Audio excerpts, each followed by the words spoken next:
Sai, Ừ. nó thì nhắn đến xin đâu nó lo. Ừ, do mà. Ấy yo, con đâu nhắn là nhắn đâu con à? Chế cho xe chế nhà muốn nhà xưa à. Chiều à.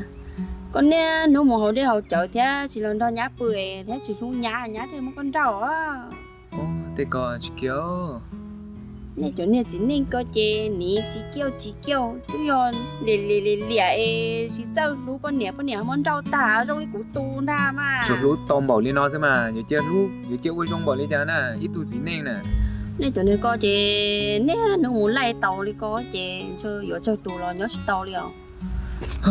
Chế đầu tư ấy, có luôn nên bẻ ta ấy, có mà li tôi dọn đâu của thả chứ, thiên xuyên cả chưa? Cho nên mà xuống bề trong này có xin đâu tan cho một khẩu khoản đó. Ôi chà, anh chơi rồi, giống nông chơi rồi chứ, bao chạy nè. Không lộ. Cho nên đó mà. Tụi bảo.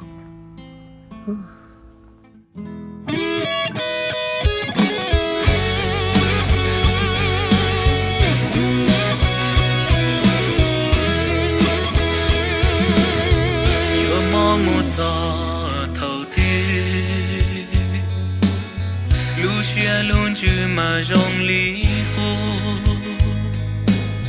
mà rõ cả mùa kề lu đua gió nhỏ rong lý tu nén tua đã chỉ luôn đồ của cha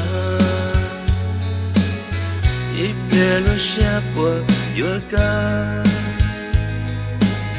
trong nó ta của mùa bùa tu bùa cho có mùa đùa ý tu lu này na mò của chỉ xa nó vì tia lu xia chênh mò tia muốn gió từ lo cho nó nông gió yo li cha thiên lý chi cho lúc nâng nam mô ở châu cũ mô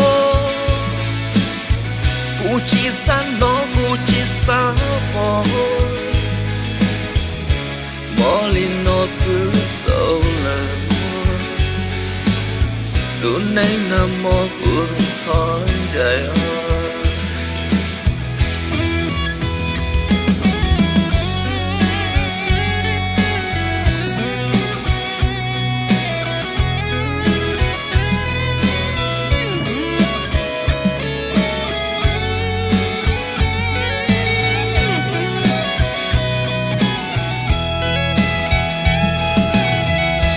mò một giờ thâu tư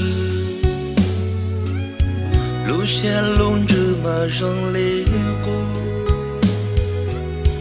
mà trở cả mùa kề lu đua sân nhỏ rong lý tu nén tua ta kỳ luôn tu po cha i pria lu xia bùa yo ca xong nó ta có mùa bùa tu bùa cho cả mùa đùa ý tu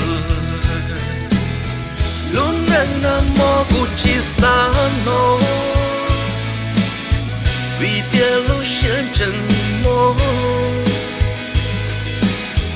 ya muốn gió từ lo cho nó nông gió để yo li cha cha li si cho lu này na mò ở trong cũ mò cụ chỉ xa nó cụ chỉ xa bỏ